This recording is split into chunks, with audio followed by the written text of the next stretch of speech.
Type study स्क्लेरोसोराकोआ, जिसके हमने external feature बाह्य संरचना के बारे में अध्ययन किया था, साथ ही उसकी सिस्टमेटिक पोजीशन देखी थी कि वो किस फाइलम में बिलोंग करती है। साथ ही हमने उसका डाइजेस्टिव सिस्टम पढ़ा था कि जो उसका पाचन तंत्र है स्क्लेरोसोराकोआ का, वो किस प्रकार से विकसित हुआ है।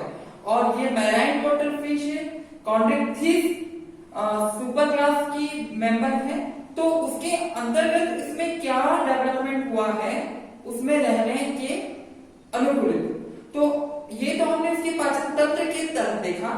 आज हम इसके नेक्स्ट सिस्टम के बारे में जानेंगे, जिसमें हमें इसके श्वसन तंत्र या रेस्पिरेटरी सिस्टम के बारे में हमको देखना है कि स्क्लेरोसोराकोआ का जो रेस्पिरेटरी सिस्टम होता है वो किस प्रकार से डेवलप होता है।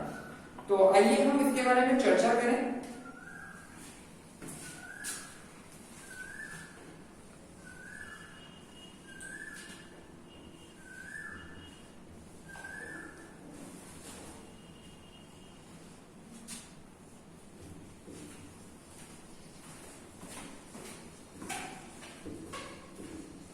श्वसन तंत्र या रेस्पिरेटरी सिस्टम।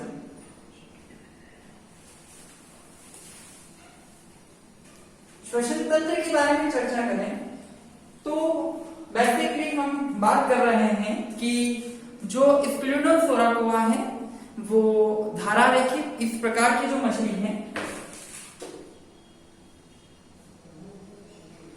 जो देखने पर हमें इस प्रकार से दिखाई देती है, जिसे कल आपने देखा था।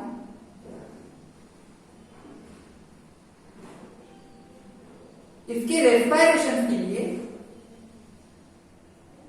यहां पर नंबर ऑफ 5 पेयर गिल्स होते हैं,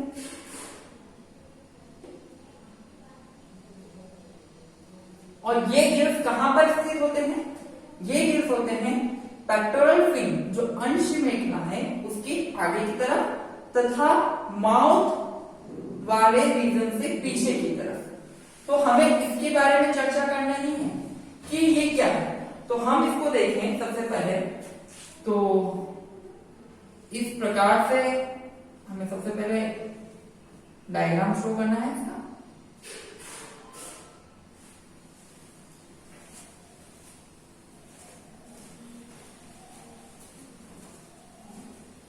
कि ये किस प्रकार से इसकी माउथ है। इसका एक सिरा हम देख रहे हैं, जिसमें हमें ये देखना है कि माउथ ओपन कैसे होगा और क्लोज्ड कैसे होगा।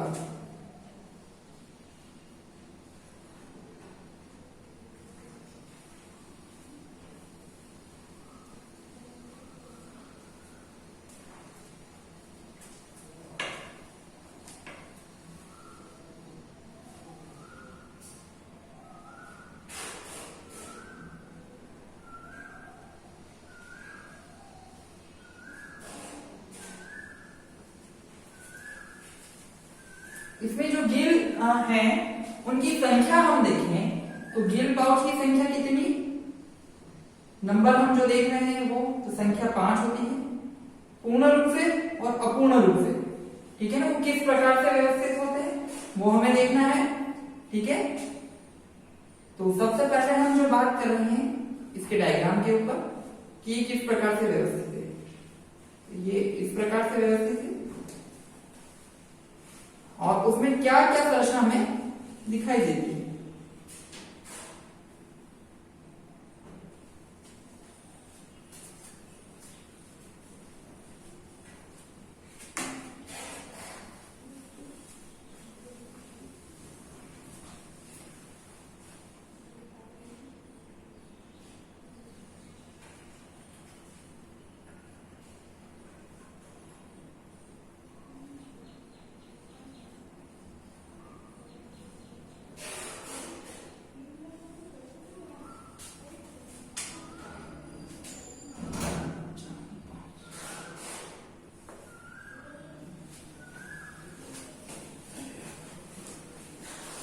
इंस्पायरेशन और एक्सपायरेशन, निश्वसन और वायुश्वसन के बारे में भी हम चर्चा करेंगे। तो हम इसे देखते हैं कि इस प्रकार प्रकार से जो अरेंजमेंट है वो 4 पूर्ण गिल है तथा यहां पर एक अपूर्ण गिल है।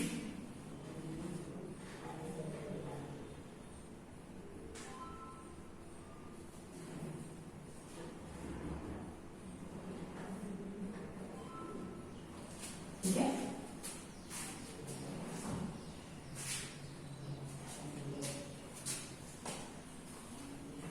अब सबसे पहले हमें देखना है कि एनिमल कैसा है।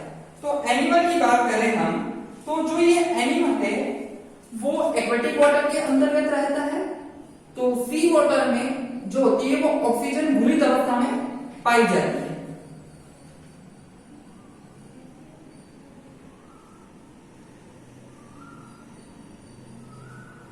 ऑक्सीजन घुलित अवस्था में पाए जाने के कारण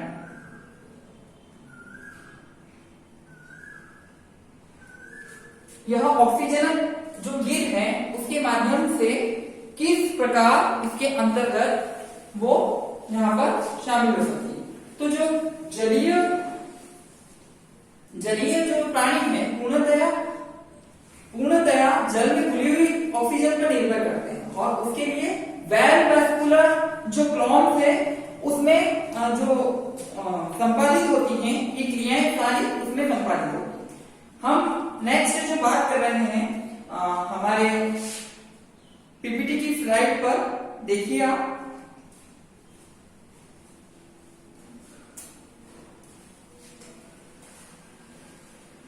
हमें नेक्स्ट जो देखना है वो हमारे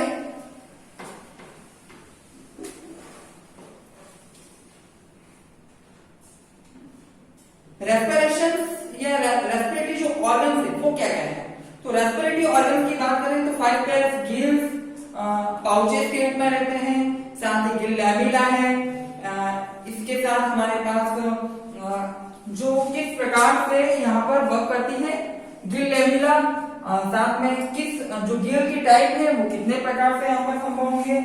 साथ ही यहाँ पर हम देख रहे हैं आंतरिक क्लोम छिद्र, बाह्य क्लोम छिद्र जिसको इंटरनल ब्रेंकियल एपर्चर या एक्सटर्नल ब्रेंकियल एपर्चर जो है वो देखने हैं हमें, और टाइप्स ऑफ गिल्स के बारे में भी हमें जानना है। तो इससे पहले हम इसका बेसिक स्ट्रक्चर देखें उससे पहले हम गिल पर चर्चा करें। तो इसमें कुछ जो गिल्स हैं वो पूर्ण रूप से पाए जाते हैं और कुछ अपूर्ण रूप से पाए जाते हैं। तो आप देख सकते हैं इस प्रकार का जो गिल अरेंजमेंट है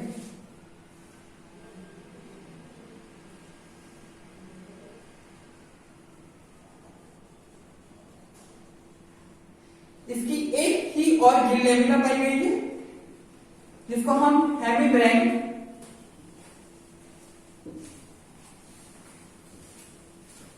कहते हैं, जिसकी संख्या नंबर जो है 1 है और कुछ इस प्रकार से होते हैं।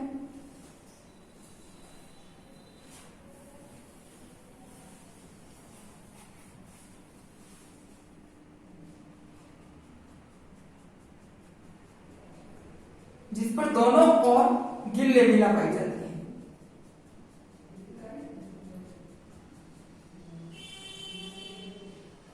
इसे होलोब्रैंक कहते हैं।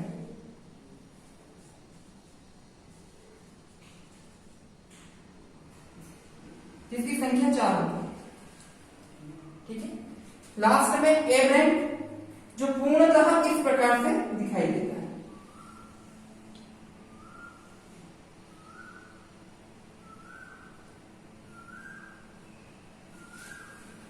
हम देख सकते हैं कि ये हमारा जो इसोफेगस वाला पार्ट है, हम इस फिश के अंतर्गत देखें तो ये हमारा जो है वो माउथ है,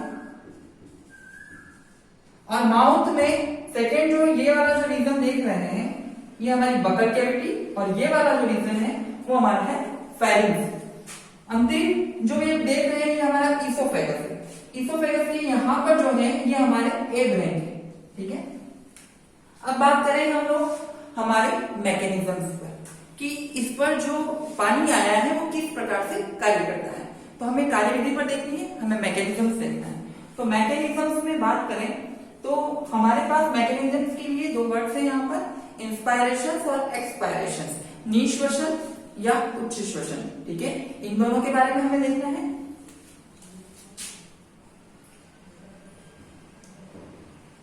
इंस्पायरेशन एंड एक्सपायरेशन, निश्वसन और उच्च श्वसन, इसके बारे में हमें देखना है। ठीक है, तो मैकेनिज्म में सबसे पहले देखें तो यह इंस्पायरेशन जो है वो किस प्रकार से हो रहा है। तो सबसे पहले हम देखें कि जो हमारी गिल की जो पेशियां हैं, ठीक है, वो किस प्रकार से कार्य करती है, कहां पर, मुख ग्रंथि और मुख ग्रंथि की जो भुआ की जो फर्श है वहां पर। ठीक है, तो पहले हमें इंस्पायरेशन के लिए बात करनी है।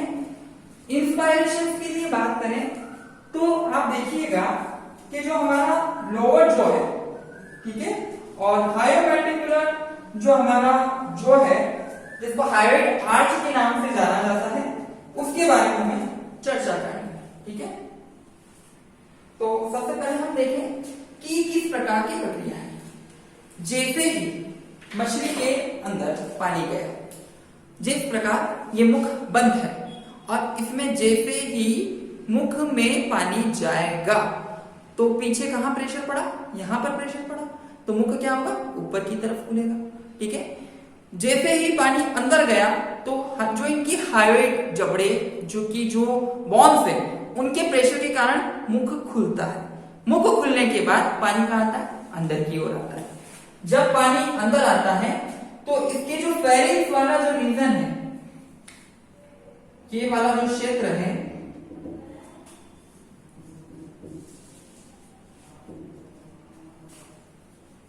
ग्राफना या ग्रसनी, ग्रसनी वाला जो रीजन है वहां पर पानी भरा रहता है। तो उस स्थिति में क्या है कि हम दोनों स्थिति वस्तु स्थिति बता रखी है। जब माउथ क्लोज्ड हो तब,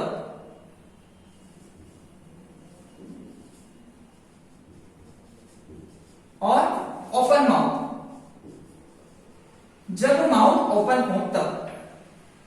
तो मुख जब खुला है तो पीछे वाला जो इलाका है या जो गिल है, गिल पाउचेस है, इस तरह से संख्या मुड़ जाती है इनकी, इन पाउचेस की, ये पूरी तरह से बंद हो जाते हैं जब पानी अंदर आएगा तब। और आप इसको देखें इंस्पायरेशन के तहत, तो ये वाटर यहां से अंदर आया मुख के माध्यम से। जैसे ही मुख के माध्यम से आया तो ये हमारी जो हायोइड आर्च थी,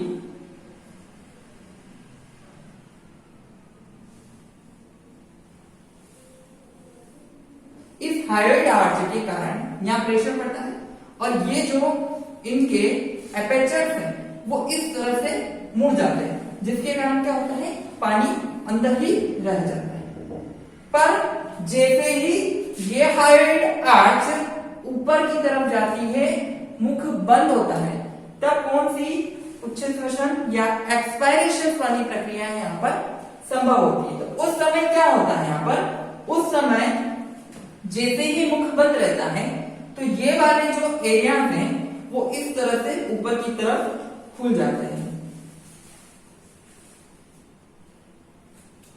जिसके कारण फेरिंग्स में आप देखेंगे कि जो इसकी बगल कैविटी है, जैसे पानी वस्तु स्थिति मछली इस स्थिति में है, जैसे ही मछली का निचला मुख या लोअर जो खुलता है तो पानी अंदर की तरफ आता है। पानी जब अंदर आएगा तो धीरे धीरे धीरे धीरे धीरे धीरे धीरे मुख ऊपर की तरफ बढ़ेगा।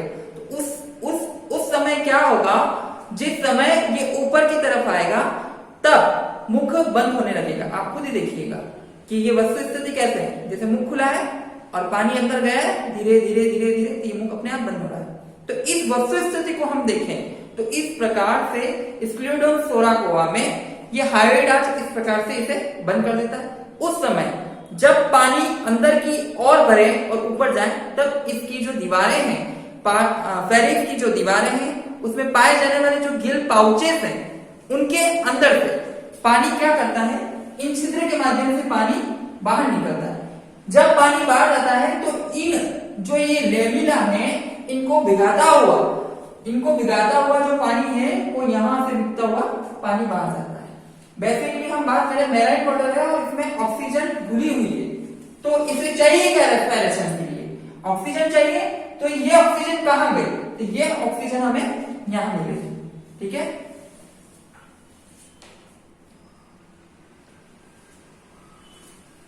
अब हम देख रहे हैं कि हमारी इसकी फर्स्ट हमने इसके बारे में देखा, फिर हमने ये देखा कि इसमें कौन कौन से ऑर्गन्स पाए जाते हैं।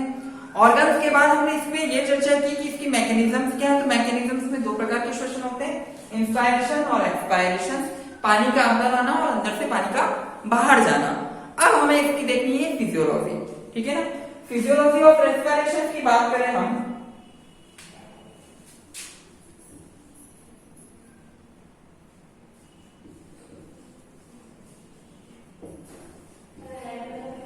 कार्य विधि है ये तो इसकी, और अब हमें इसको देखनी है इसकी कार्य की, कार्य की को देखना है। तो कार्य की में हम बात करें इसकी फिजियोलॉजी की, तो फिजियोलॉजी में होता क्या है? फिजियोलॉजी में हम बात करें जब पानी अंदर आता है और अंदर आने के पश्चात इन लेमिना, हम इसमें दो क्षेत्र है हमारा, एक तो हमारा क्षेत्र है आपका आंतरिक क्लोम छिद्र और दूसरा है बाह्य क्लोम छिद्र, ठीक है। आंतरिक क्लोम छिद्र जो है इंटरनल ब्रेंकियल एपर्चर,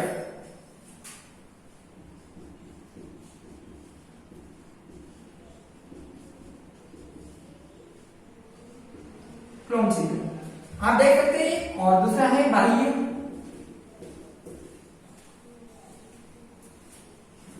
क्लोम छिद्र, आंतरिक और बाह्य। तो ये वस्तु स्थिति हमारी कब और ये वस्तु स्थिति कब बनेगी? तो हमें जब देखना है कि आंतरिक क्लोम छिद्र है वो आकार में बड़े होते हैं और बाह्य क्लोम छिद्र होते हैं आकार में छोटे होते हैं। जब हम इसकी कार्यकी की बात करें, फिजियोलॉजी की बात करेंगे, तो ये गिल लेमिना से होता हुआ पानी इस तरह से बाहर जाता है। उस समय क्या होता है कि पानी के साथ आई हुई ऑक्सीजन इन लेमिनाओं के द्वारा वितरण, जो कि डिफ्यूजन, ठीक है ना। आप छोटी क्लास में भी पढ़े आए कि जैसे अगरबत्ती को लगाएंगे पूरे कमरे में धुआं हो जाएगा, इत्र की बोतल से आप स्प्रे करेंगे तो पूरी कमरे में, तो डिफ्यूजन जो वितरण है मतलब फैलाव या फैलना, तो ये क्या करता है जैसे ही ऑक्सीजन आती है वाटर में और वाटर के साथ इन लेमिनाओं के माध्यम से इसे क्या किया जाता है, विसर्जित किया जाता है। तो उस समय क्या होता है यहाँ पर एंडोऑस्मोसिस, ठीक है, अंत परासरण, मतलब जो ऑक्सीजन हमारे पास आएगी वो इन लेमिनाओं के माध्यम से कहां चलेगी, अंदर। अब ये कहां जाएगी? तो इन गिल पर हमारे पास दो प्रकार के, एक तो अपवाही और एक है अभिवाही, ठीक है।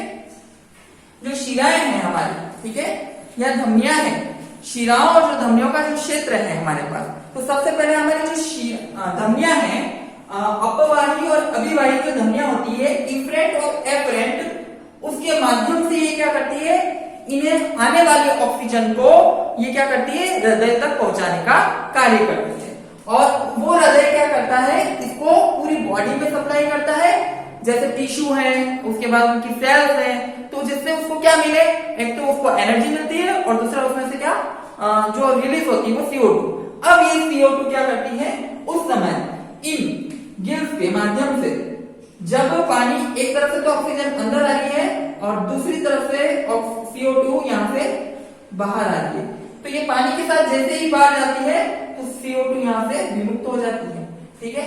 तो इस प्रकार की जो क्रियाएं हैं वो रेस्पिरेशन के तहत देखी गई है। तो इसको भी श्वसन करना है, और जो हमारा रेस्पिरेशन में श्वसन जो है ये सजीवों का एक विशेष कैरेक्टर है।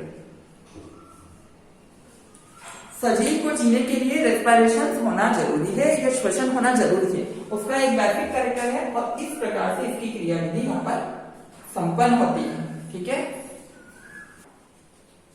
अब हम नेक्स्ट देख रहे हैं, हमारा जो दूसरा सिस्टम है हमारा वो है रुधिर परिसंचरण तंत्र या ब्लड वेस्कुलर सिस्टम, ठीक है ना। सबसे पहले हम बात करें सर्कुलेटरी सिस्टम की, ठीक है ना। तो सर्कुलेटरी सिस्टम क्या है, तो उसके लिए हमें जानना है सर्कुलेटरी सिस्टम के लिए कि सर्कुलेटरी सिस्टम में हमें क्या देखना है। पहली बात हम देखें कि कौन से सर्कुलेटरी सिस्टम्स के बारे में, जिस प्रकार से हमें एनर्जी चाहिए तो एनर्जी कहां से मिलेगी, तो एनर्जी हमें रेस्पिरेशन से मिलती है और रेस्पिरेशन में क्या ऑक्सीजन को लिविंग लेते हैं और CO2 को बाहर, या CO2 को लेंगे और O2 को बाहर। तो ये जो क्रम है वो चलता ही रहता है, पर वो ऑक्सीजन किसके माध्यम से आई, तो वो आती है रक्त के माध्यम से, इसलिए हम इसको बोलते हैं ब्लड सर्कुलेटरी सिस्टम।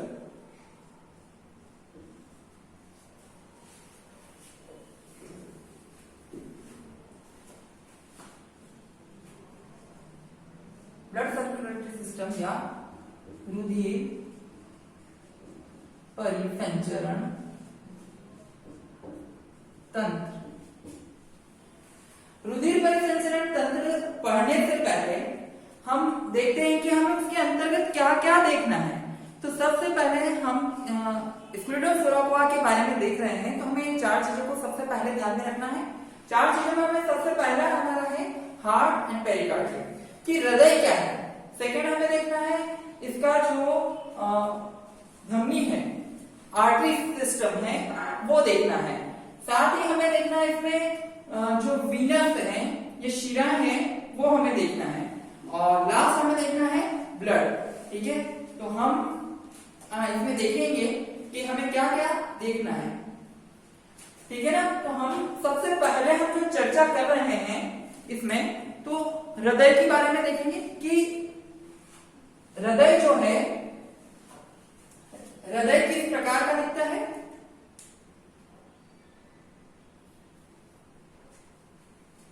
हृदय जो है वो किस प्रकार से दिखता है, तो उसके लिए हमें देखना है तो हृदय जो हमारा है और उसमें क्या क्या हमें संरचना दिखाई देती है।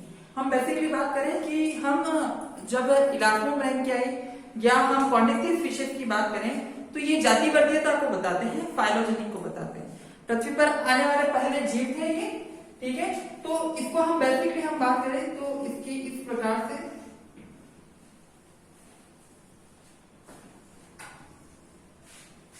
तो इसका जो हृदय है वो 2 चैम्बर्ड है या द्विकोष्ठी है।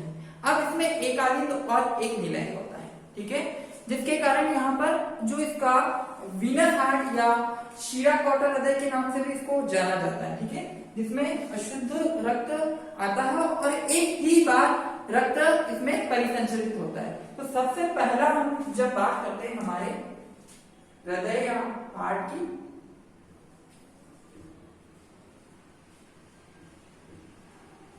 हृदय के बारे में देखते हैं, तो हृदय में हमें कौन कौन सबसे पहले देखिए तो ये एस शेप होता है इस प्रकार का। ठीक है, और उसमें 4 चीजें हमको देखनी है। सबसे पहला हमको इसमें देखना है साइनस विनोसस, शीरा-कोटर। दूसरा हमें देखना है इसमें आलिंद ऑरिकल, वेंट्रिकल नीलय और कॉनस। ठीक है, तो हम देख रहे हैं कि जो हमारा हार्ट है वो इस तरह से बना हुआ है। इस हृदय की हम संरचना को देखें, इसकी स्थिति को देखें तो कहां पर होता है। ठीक है, पोजीशंस देख रहे हैं तो ये फेरिंक्स के थोड़ा सा नीचे की ओर पाया जाता है। ठीक है, ये मध्यवर्ती होता है दोनों के बीच, स्टमक के पीछे की तरफ और फेरिंक्स के नीचे की तरफ इसकी स्थिति मानी गई है। साइनस विनोसस त्रिभुजाकार, ठीक है, शीरा-कोटर, और इसमें रक्त सबसे पहले आता है और रक्त आने पर भी क्या करता है, इसको यह आलिंद में भेजता है। ठीक है, ऑरिकल्स में।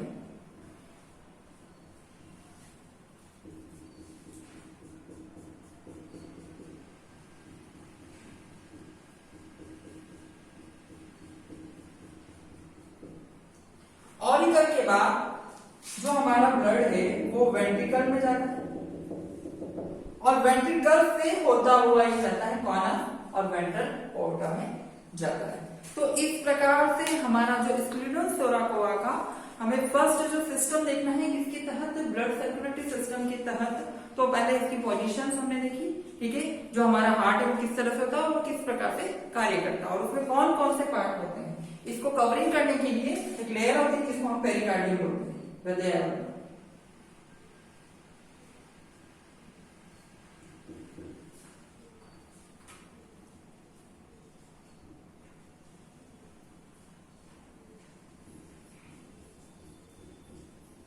ठीक है, ये पतली झिल्ली युक्त एक मेम्ब्रेन होती है जो इसको प्रोटेक्शन करने का कार्य करती है।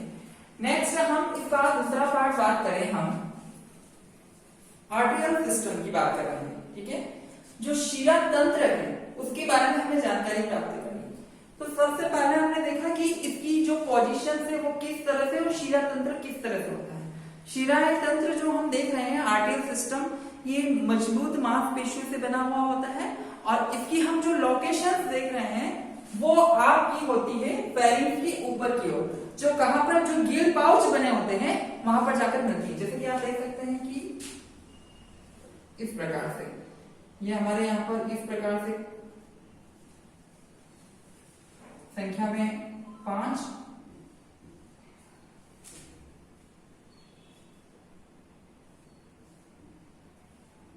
ये हमारा इसोफेगस वाला जो रीजन है वहां से ऊपर की ओर फेरिंक्स में हम जाते हैं। तो यहां पर हमारी जो वस्तु स्थिति बता रखी है वो तो बता रखी है हार्ट की, और इसके ऊपर की ओर हम जैसे ही आगे जाते हैं तो इस प्रकार का एक हमारा अरेंजमेंट है और वो यहां जाकर मिलता है।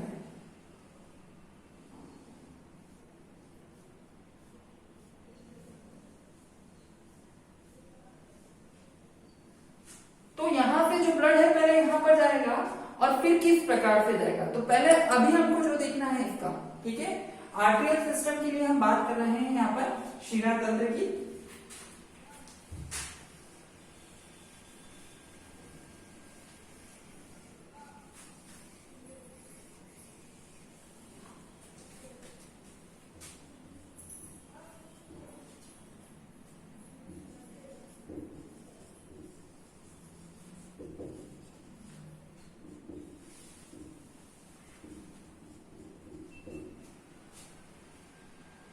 सबसे पहले क्या, तो जो वेंट्रल ऑर्टा है या वेंट्रल हमारा जो फर्स्ट अधर है, ठीक है, उसके बारे में हमको देखना है। तो उसमें कौन सी जो क्रियाएं संपन्न होती हैं, तो उसमें जो क्रिया सबसे पहले होती है उसको हम देखते हैं इसको प्रॉपर तरीके से कि जो हमारा रक्त है कहां से, ये हृदय का पार्ट है, इसका जो ये वाला भाग है ऊपर का कॉर्नर से ऊपर की और वेंट्रल ऑर्टा है जो कि यहां पर जाता है और ऊपर क्या करता है, ये ब्रांचेस में बढ़ जाता है।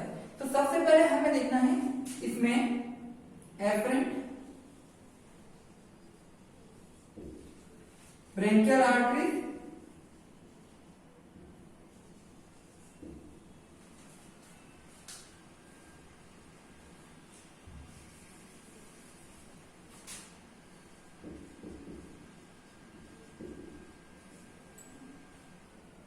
अभिवाही तंत्र देख रहे हैं।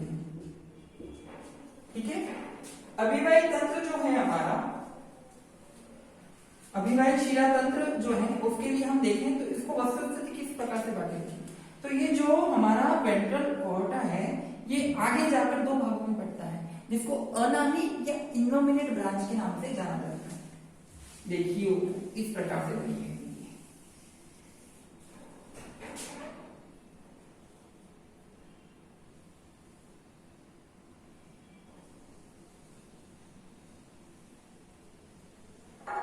ऊपर की तरफ ये दो ब्रांचेस में बटी हुई होंगी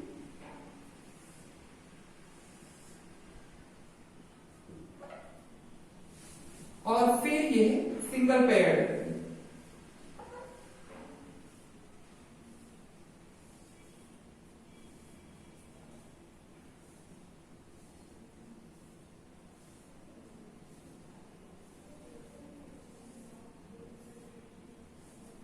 और इसका जो अंतिम भाग है वो किससे जुड़ा हुआ होता है, हृदय से जुड़ा हुआ होता है।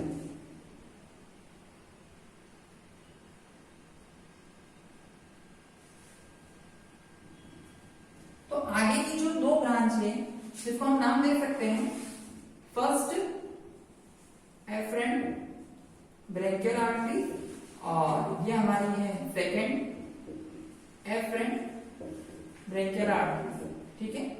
तो ये जो है इसको शाब्दिक रूप से या सम्मिलित रूप से इनोमिनेट या अनामी,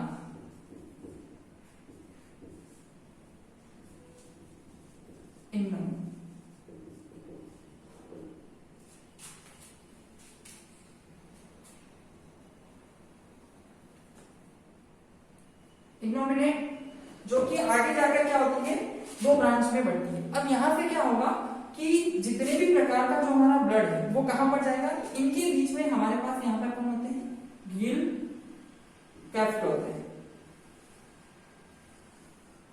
जो इस प्रकार से जहां पर हमारे क्या है गिल पाउचेस है,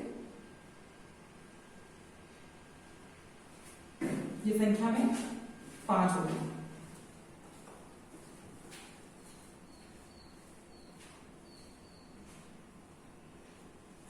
ठीक है, ये इधर भी है और ये उधर भी होते हैं। ठीक है, तो इसमें हमको सबसे पहले, ठीक है, जो ब्रैंकियल धमनियां हैं हमारे आगे जाकर विभाजित हो जाती है। पहली और दूसरी जो है वो सम्मिलित रूप है, और तीसरी, चौथी और पांचवी आप देख सकते हैं, ये हमारी थर्ड, ये हमारी फोर्थ और ये हमारी फिफ्थ।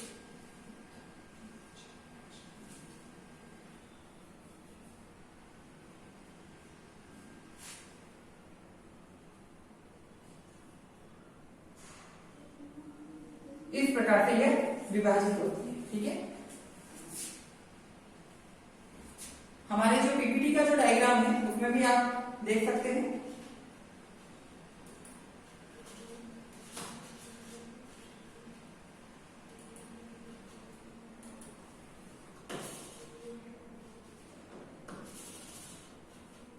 ये देखिए आप कि हमारा जो दोनों बता रखे हैं, इफ्रेंट और एफ्रेंट।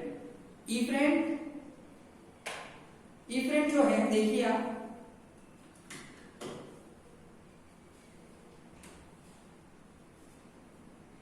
ये देखो आप, इफ्रेंट में आप देख रहे हैं और एफ्रेंट में देख रहे हैं।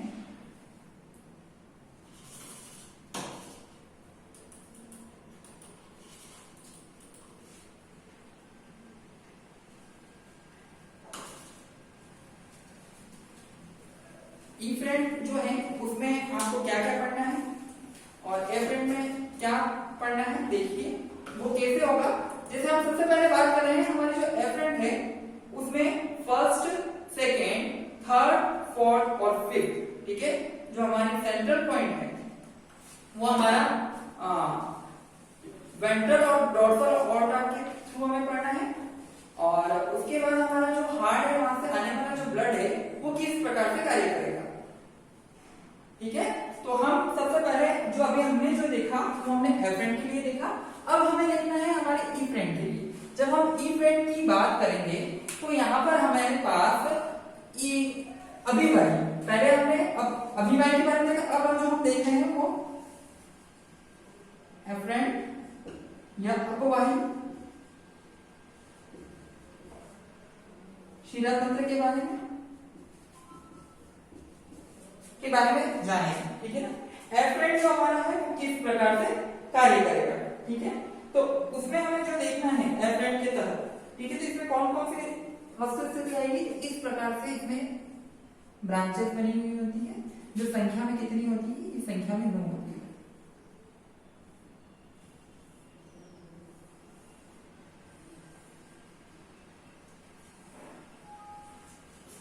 जो कि ब्लड वेसल से हाइपोब्रैंकियल के माध्यम से जुड़ी हुई है।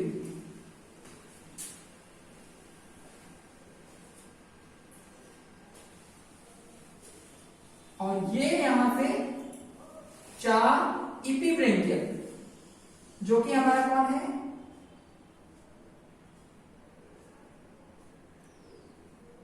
ये EP1, ये EP2, ये EP3, ये EP4, और ये हमारा हो जाएगा इफ्रेंट फर्स्ट,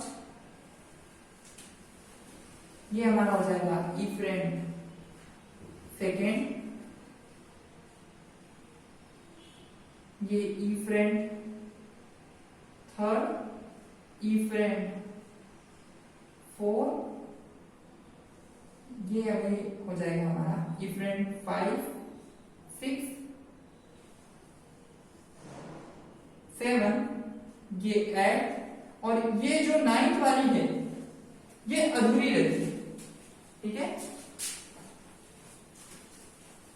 ऊपर की जो 4 हमारी इफरेंट जो है वो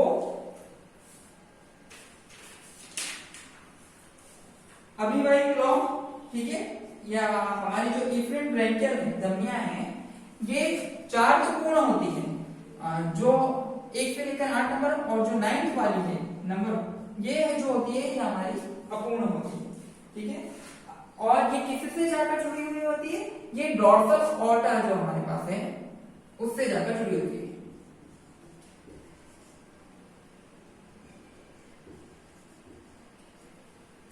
डॉर्सल ऑर्टा से जाकर ये हमारी जुड़ी रहती है। ठीक है,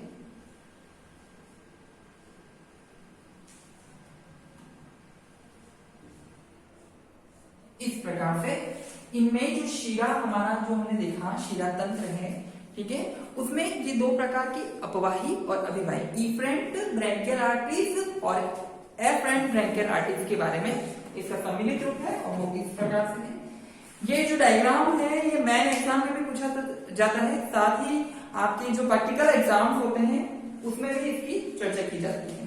ठीक है, तो इसके बारे में हमें देखना नहीं है। ठीक है, अब जो हम बात करेंगे इसमें पहला हमने हार्ट देखा, सेकेंड हमने हमारा जो था वो आर्टियल सिस्टम देखा, अब थर्ड हम जो देख रहे हैं जो हमारा वेंट्रल सिस्टम है उसके बारे में बात करते हैं। तो वेंट्रल सिस्टम में हम देखें तो ये काफी अच्छा होता है तुलनाएं आपके शिरा तंत्र से।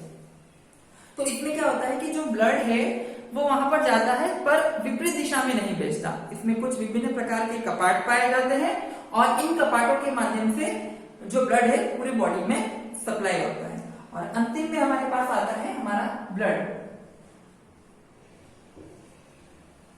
ठीक है, ब्लड 2 प्रकार का आप देख सकते हैं, आरबीसी और डब्ल्यूबीसी। तो इस प्रकार से हमारा कंप्लीट जो सिस्टम है ब्लड सर्कुलेटरी सिस्टम कंप्लीट होता है। अब जो हम देखेंगे जो हमारा सम्मिलित डायग्राम है इफरेंट और एफरेंट का। ठीक है, तो सबसे पहले हम बात करते हैं हमारे एफरेंट की। तो आप देखिए इसमें जो सबसे पहले हमें देखना है वो ये देखिए कि ये हम स्टार्ट कहां से कर रहे हैं। तो ये देखिए आपका जो ये हार्ट वाला जो रीजन है पूरा यहाँ पर पहले ब्लड आता है। ठीक है, और ये कहाँ जाता है ये आप देखिए, ये जो कॉर्नस आर्टरीज है हमारी यहाँ से स्टार्ट होती है और ये कॉर्नस आर्टरीज यहाँ से यहाँ जाती है। ठीक है, जो ऊपर वाली हमारी तो जो ब्रांचेस हैं जिसको हम अनामी ये देखिए आप, और इनोमिनेट। ठीक है, इनोमिनेट जो आर्टरीज है जो 2 भागों में हमारी बढ़ती है। ठीक है, उसके बारे में हमें देखना है। ये 2 होती है जिसको हम इफरेंट फर्स्ट जो हमारा है ये देखिए फर्स्ट आर्टरीज एंड हमारी इफरेंट सेकेंड आर्टरीज, ये दोनों जो सम्मिलित रूप है वो हमारा इनोमिनेट आर्टरी से होता हुआ जाता है। और आप देख रहे हैं जो थर्ड वाला हमारा जो आर्टरी है, आर्टरी नंबर 4 और नंबर 5। ठीक है, तो ये हमारी तीनों सिंगल होती है और ऊपर वाली जो फर्स्ट और सेकंड है ये दोनों हमारी अलग अलग होती है। इनके बीच में हमारे पास गिल क्लेफ्ट होते हैं और ये इसका दोनों तरफ। ठीक है, यहाँ से ब्लड कहाँ जाता है आपका आपका जो जा रहा है वो इफरेंट की तरफ जा रहा है। तो हम देखें हमारी ये जो ब्लैक कंप्लीट एक सर्कल बना हुआ है, तो ये हम देख रहे हैं या जो हमारा इफरेंट है। पहले हमने देखा अभिवाही तंत्र के बारे में देखा और दूसरा हम देख रहे हैं अपवाही तंत्र के बारे में। तो अपवाही तंत्र की जो संख्या है यहाँ पर जो हमारी इफरेंट ब्रैंकियल आर्टरीज है ये संख्या में 9 होती है। जैसे आप देख सकते हैं ये हमारी फर्स्ट, ये हमारी सेकेंड, जो एक क्या करती है कंप्लीट गोलाकार संरचना बना सकती है जिसको हम क्या कहते हैं लूप के नाम से जाना जाता है। हिंदी में इसे हम पाश कहते हैं पर यह एक कंप्लीट लूप बनता है जो कनेक्टिव। ठीक है, कनेक्टिव से होती हुई, कनेक्टिव जो टिश्यू से होती हुई, जैसे आप देख सकते हैं ये देखिए। ठीक है, ये देखिए। ठीक है, तो ये कनेक्टिव है। अब ये लूप कितने हैं तो नंबर ये ग्रुप आप देख सकते हैं, ये 1 है, ये 2, ये 3 और ये 4। ये टोटल नंबर हमारा 1 से लेकर जो हमारी 8 कंप्लीट जो बनी हुई है वो यहाँ से लेकर यहाँ तक, तो ये हमारे 4 ग्रुप में डिवाइडेड होती है। और जो अंतिम है हमारी, ये देखिए आप, ये अंतिम वाली जो है, अंतिम वाली जो दिख रही है, ये संख्या में जो होती है इसको 9 नंबर दिया है हमने, ठीक है। तो इस प्रकार से हमको इनफ्रेट, ये कंप्लीट हमारी जो आर्टरीज है ये कहाँ जाती है, तो ये हमारी इपिवेंट्रिकल में जाती है। और इपिवेंट्रिकल जो अधोग्रस्थी हमारी जो आर्टरीज है वहां पर ये संख्या में 4 होती है। तो ये देखिए आप, 1, ये 2, ये 3 और ये हमारी 4, इस प्रकार से। और ये कहाँ पर इनसे जो आने वाला रखते हैं वो कहाँ जाता है, तो ये हमारे पास जो हमारा डोर्सल ऑर्टर है, ये यहाँ पर हमारा रखते जाता है।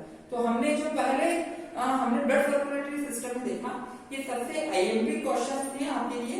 और ये प्रैक्टिकल एग्जाम में आपसे पूछा जाता है कि इफ्रेट या एफ्रेट के बारे में बताइए। उसमें आपको डायग्राम ड्रॉ करना पड़ता है, या तो एफ्रेट बताना पड़ता है या आपको इफ्रेट के बारे में बताना पड़ता है, ठीक है। अब हम जो बात करेंगे नेक्स्ट, हमारी जो स्लाइड है उसके ऊपर देख रहे हैं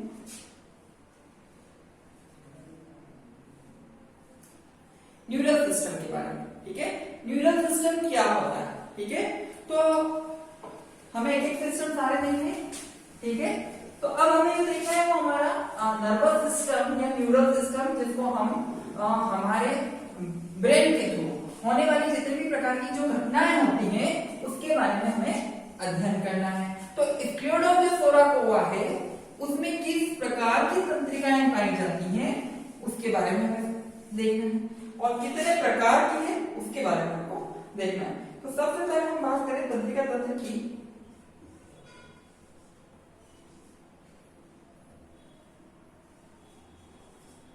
न्यूरल सिस्टम या तंत्रिका तंत्र,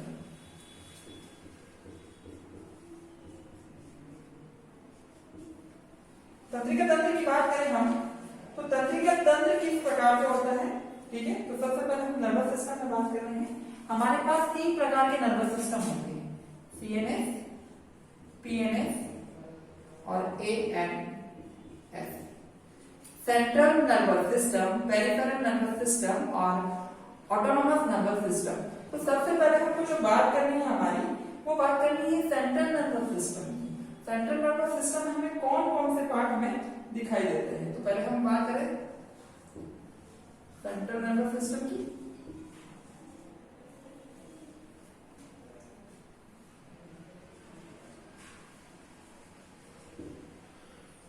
केंद्रीय तंत्रिका तंत्र,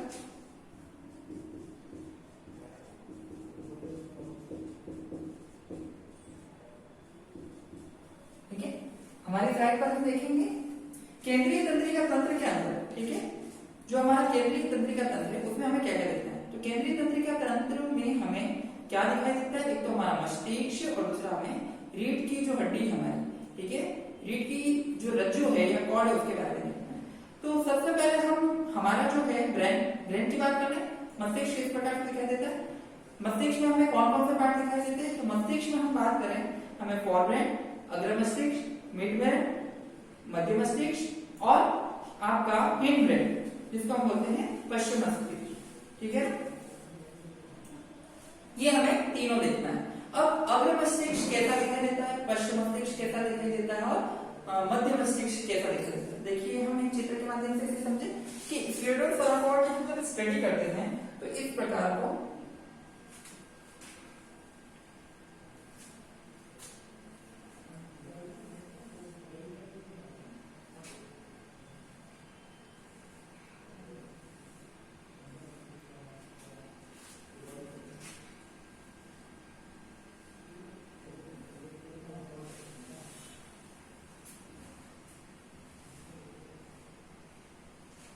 दिखाई देता है।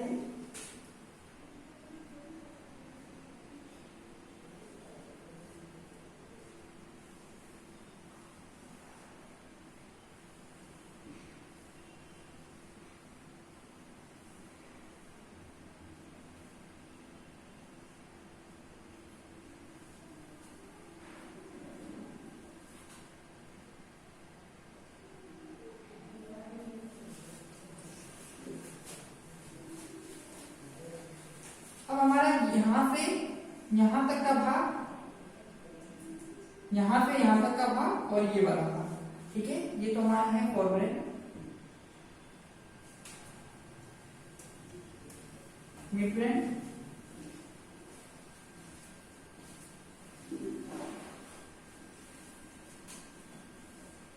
ये हमारा है हिंड ब्रेन।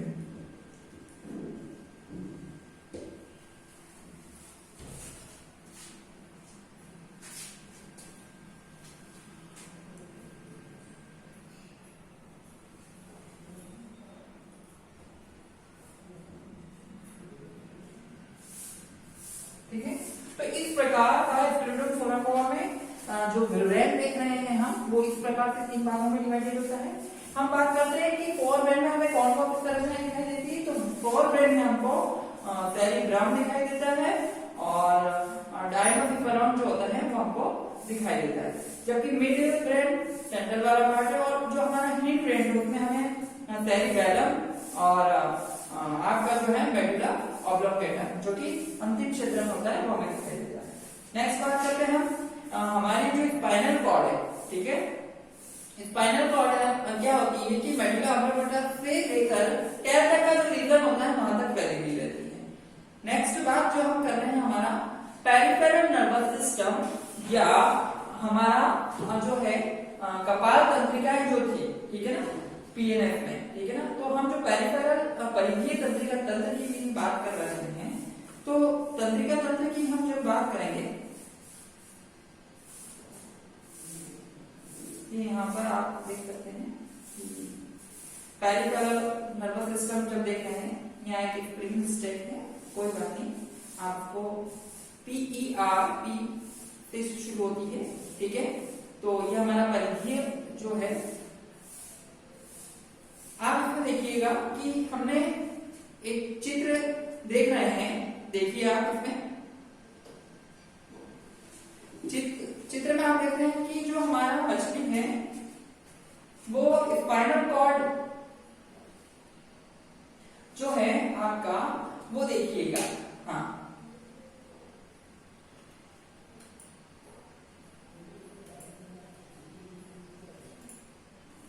स्पाइनल कॉर्ड में आप देखो हमें क्या क्या दिखाई दे रहा है और हमें कितने प्रकार की जो हमारी नंबर ऑफ क्रेनियल नर्व्स है, ठीक है, नंबर ऑफ 10 हमारे पास क्रेनियल नर्व है, ठीक है, नंबर ऑफ 10 जो क्रेनियल नर्व है उसके बारे में हमें देखना है, ठीक है। क्रेनियल नर्व के लिए हम बात करें तो किस प्रकार से निकलती है, हम उसके बारे में एक डायग्राम में देखते हैं, आइए।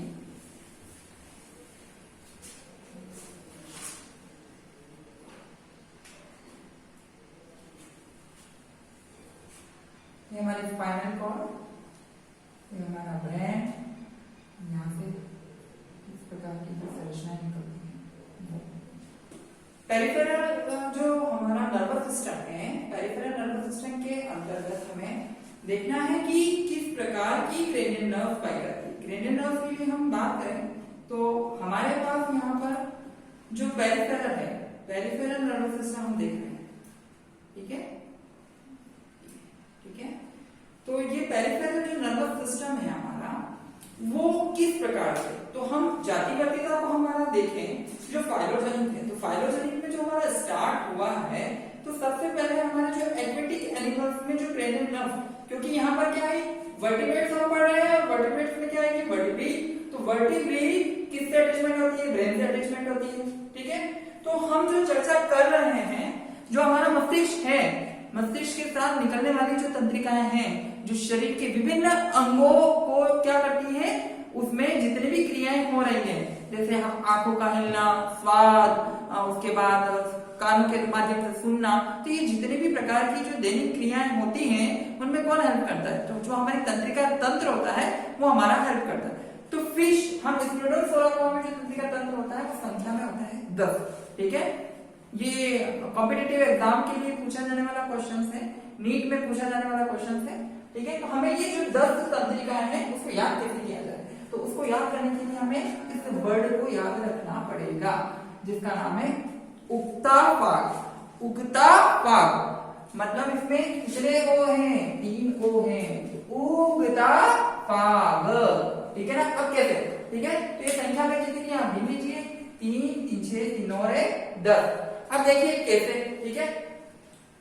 तो सबसे पहले हम देख रहे हैं कि हमारे पास आई कहां से। तो हम इस फिश के क्रेनियल नर्व्स के बारे में देख रहे हैं। एक सिंपल सा हमने डायग्राम बनाया है जिसमें हमारी स्पाइनल कॉर्ड किससे जुड़ी हुई है, मस्तिष्क या ब्रेन से, और ये मस्तिष्क का पूरा एक पार्ट है जिसके हमने 2 वीडियो पहले देख चुके हैं, ठीक है। तो हम इसमें जो 10 तंत्रिकाएं जा रही हैं और किसको किससे हेल्प करती है उसके बारे में हमें देखना है। तो पहली जो हमारी तंत्रिकाएं हैं वो होती है हमारी ऑल्फैक्टरी, ठीक है। फर्स्ट हमारा कौन है, ऑल्फैक्टरी है, ये देखिए आप, ठीक है। सेकंड कौन सा है, ऑल्फैक्टरी जो है हमारा जितने भी संवेदी अंग है, ग्रांड संवेदी अंग है उसके लिए सहायता करती है। दूसरी हमारी जो है वो होती है ब्रेन से तुरंत निकलती है जिसको हम हाईलाइट करते हैं, ठीक है। तो ये हमारी कौन सी है, ऑप्टिक है, ये देखो सेकेंड। थर्ड हमारा कौन सा है, ऑक्यूलोमोटर, जिसको आप देख रहे हैं, ये थर्ड, ठीक है। उसके बाद जो चौथी हमारी है ये इस प्रकार की जो हमने बना रखी है, इसको हमने पैथेटिक नाम दिया है, ये हमारी फोर्थ है, ठीक है।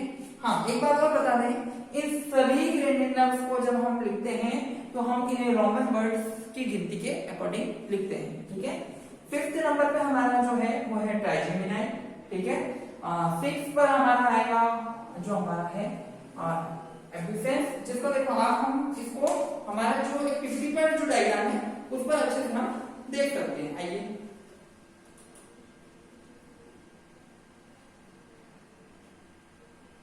ये देखो, ठीक है ना। जो हमारा फर्स्ट हमने जो देखा ये है हमारा, ठीक है ना। ये हमारा जो ऑल्फैक्टरी वाला रीजन है, आप देख सकते हैं इसको अच्छे से, ठीक है। ये हमारी फर्स्ट है, ठीक है। ये हमारी ऑल्फैक्टरी है, ठीक है। ऑल्फैक्टरी जो है ग्रांड कोश का संवरण करती है।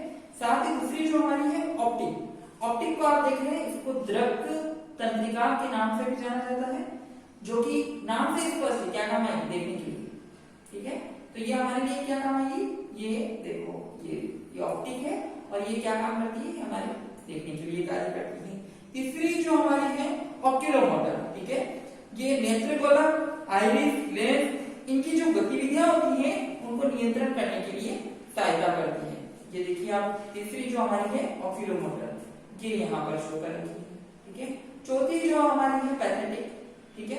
पैथेटिक जो है हमारी, ये मध्य मस्तिष्क में पाई जाती है तथा ये नेत्र प्रेरक तथा जो घूमने के लिए, आंखों को घूमने के लिए सहायता करती है। जो फिफ्थ नंबर हमारा जो है वो है हमारा ट्राइजेमिनल, और ट्राइजेमिनल में घूसर कोशिकाएं समान संरचनाएं पाई जाती हैं और ये आगे जाकर कई भागों में विकसित होती है, ठीक है।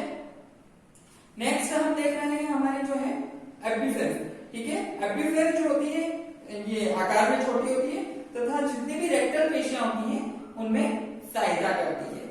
उसी के साथ हम देख रहे हैं फेशियल हमारी, तो जो फेशियल है वो फेशियल नाम से स्पष्ट है कहां पर, मुख की कितने भी जो मुख एक्सप्रेशन होते हैं, हमारे चेहरे के जितने भी एक्सप्रेशन होते हैं, फेशियल वहां पर हेल्प करवाती है। जैसे गुस्सा है, रोना, हंसना, स्माइल फेस, तो उसके लिए जो मुख के ऊपर आपकी है वहां के लिए हेल्प करवाती है आपकी फेशियल, ठीक है।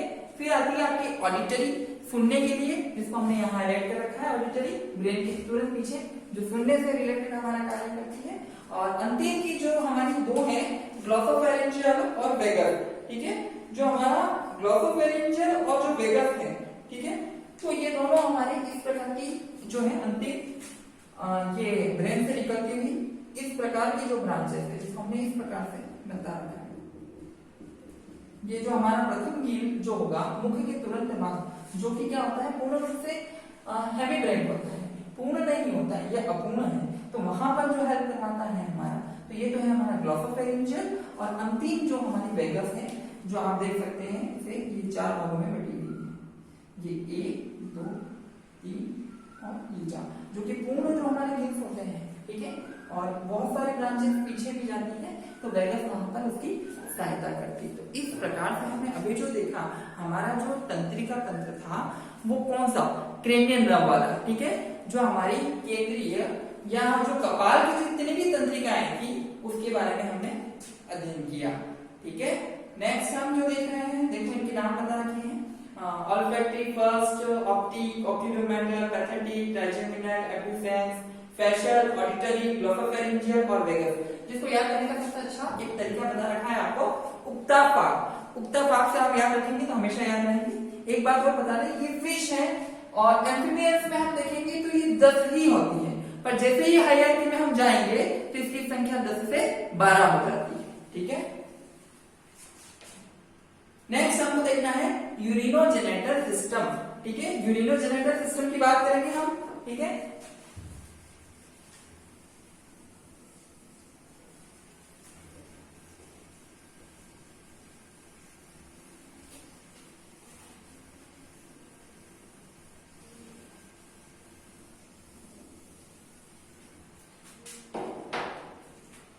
बात कर रहे हैं यूरिनोजेनेटर सिस्टम की।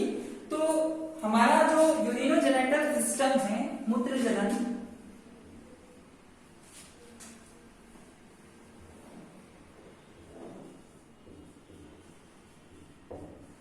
मूत्र जनन तंत्र, मूत्र जनन तंत्र की बात कर रहे हैं हम। तो हमारा जो मूत्र जनन तंत्र है, यहाँ पर दो सिस्टम एक साथ चलते हैं। ठीक है, यूरिनोजेनेटर सिस्टम के तहत। तो आप इसमें ऐसा क्यों? क्योंकि देखिए कि यह दोनों ही सिस्टम, जैसे हम एक नॉर्मल इसका डायग्राम देखें,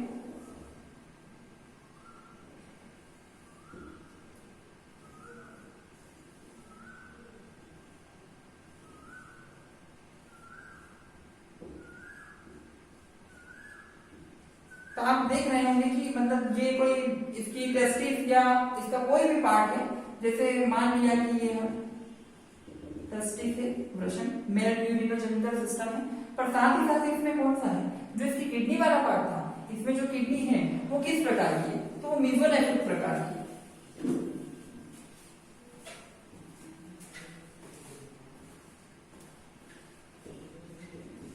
मीजोनेफ्रिक प्रकार,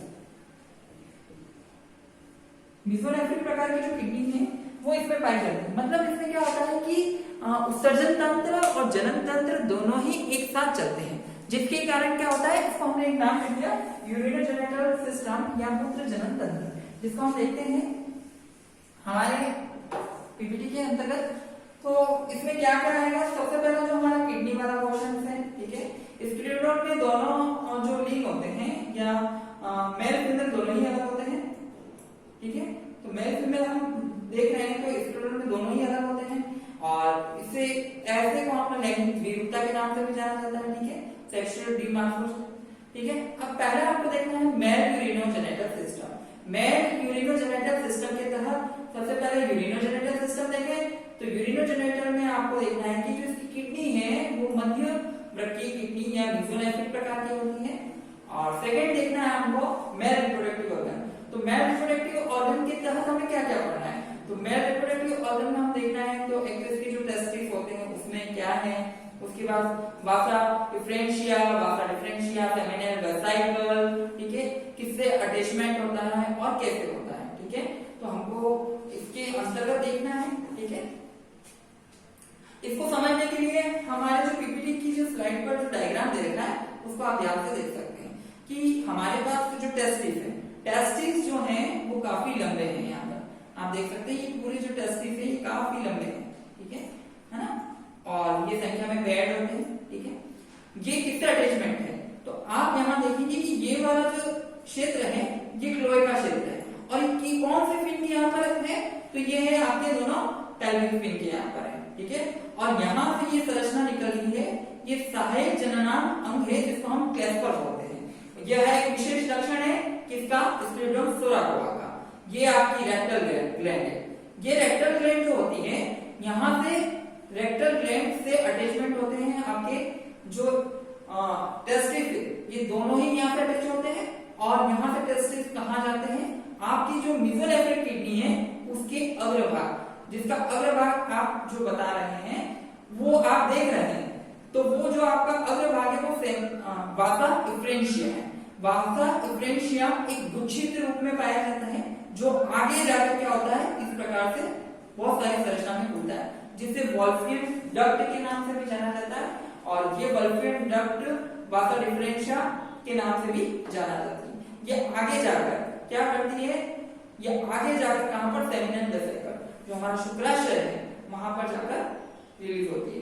तो जो हमारे स्पर्म जो कोश बने हुए हैं, ठीक है, वृषण कोश है, तो वृषण कोश को हम ध्यान से देखें तो यहाँ से जो हमारे टेस्टिस है वहां से कौन स्पर्म रिलीज होंगे, और ये स्पर्म कहाँ जाएंगे, सबसे पहले भाषा डिफरेंशिया में जाएंगे, फिर ये जाएंगे भाषा डिफरेंशिया में जाएंगे, वहां से ये सेमिनल वेसिकल में जाएंगे, और वहां से ये कहां पर क्लोएका, क्लोएका से हमारे पास दो क्या है, क्लस्पर है, और क्लस्पर के माध्यम से ये क्या हो जाएगा, बाहर रिलीज हो जाएंगे। तो ये तो हमने जो देखा है वो हमारे कौन सा देख लिया, मेल रिप्रोडक्टिव सिस्टम के लिए।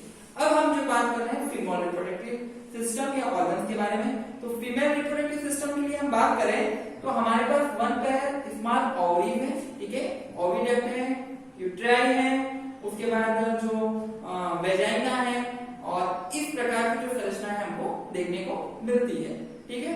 तो इसको हम हमारे जो पीपीटी की स्लाइड है उसके माध्यम से समझेंगे, ठीक है। अब इसका अटैचमेंट जो साइड है हम सबसे पहले देखें हम कि ये कहां, तो ये देखिए आप सबसे पहले इसमें जो है रेक्टल ग्लैंड से हमारे यहाँ पर इपिग्लोनल ऑर्गन्स होते हैं। ये ऑर्गन क्या करते हैं, हमारे जितने भी इस प्रकार की छोटी छोटी ओवरीज हैं आप देख सकते हैं, ठीक है। तो यहाँ पर इनका अटैचमेंट साइड होती है जब तक कि ओवा यहाँ से रिलीज ना हो। ओवा कहाँ जाएगा, ओवा यहाँ से रिलीज होते हुए हमारी जो ओविडक्ट है या अंडवाहिनी है, आप देख सकते हैं कि फलन दे रखे हैं, ठीक है, ओविडक्ट जो हमारे फनल्स हैं वहां पर, और वहां से ये कहां जाएंगे, हमारे ओविडक्ट से होते हुए ये जाएंगे आपके ओवरीज, ठीक है, ये वाला, और ये यहां से कहां गया, जो हमारी शेल ग्लैंड है, ये कवचित ग्रंथियां होती हैं, और कवचित ग्रंथियां आगे जाकर कहां मिल जाती हैं, आपकी गर्भाशय या यूट्रस में, और यूट्रस से कहां जाएगा, ये क्लोएका के माध्यम से। यहाँ पर आपका लास्ट जो ऑर्गन दे रखा है जो कि बाहर निकला हुआ ऑर्गन है, या जो हाईलाइट कर रखे हैं वेजाइना, उसके माध्यम से बाहर निकलेगा, ये सिंगल ओपनिंग होती है, ठीक है। तो इस प्रकार से हमारा मेल और फीमेल यूरिनोजेनिटल सिस्टम समाप्त होता है, ठीक है। अब हम इसकी बात कर रहे हैं रिप्रोडक्शन की। तो रिप्रोडक्शन में ये तो हमने ऑर्गन बात की है, रिप्रोडक्टिव ऑर्गन्स के बारे में, पर हमारे इसके अंतर्गत हमको इसमें देखना है कि इसमें जो रिप्रोडक्शन होता है वो किस प्रकार से है।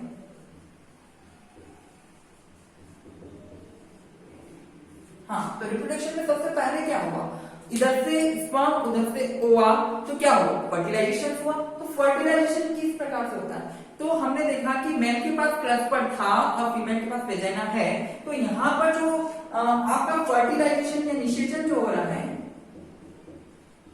वो कौन सा है, इंटरनल, आंतरिक प्रकार।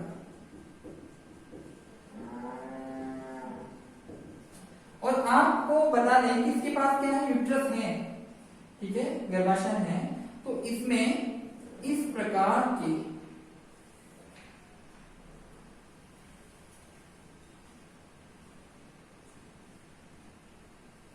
ये अपने बच्चों को जन्म देती है, इसलिए इस मछली को जरायु या विविपेरिटी, ठीक है, इसके नाम से भी जाना जाता है।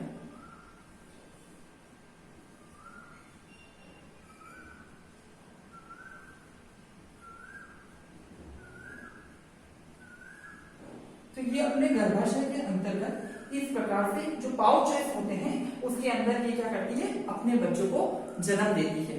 तो ये इस प्रकार जो हमने देखा, हमने संपूर्ण स्क्लेरोडोसोराकोआ मछली के बारे में देखा। सबसे पहले हमने इसका एक्सटर्नल फीचर्स जो बाह्य संरचना थी वो देखी, डाइजेस्टिव सिस्टम को देखा, रेस्पिरेशन देखा, ब्लड सर्कुलेटरी सिस्टम को देखा, इसी के साथ हमने nervous system, urinogenital system, reproduction में होने वाले जो इंटरनल फर्टिलाइजेशन है उसके बारे में, और किस प्रकार से इसका जो ये बेबी को रिलीज करती है, साथ में ये पेरेंटल केयर को भी दर्शाती है।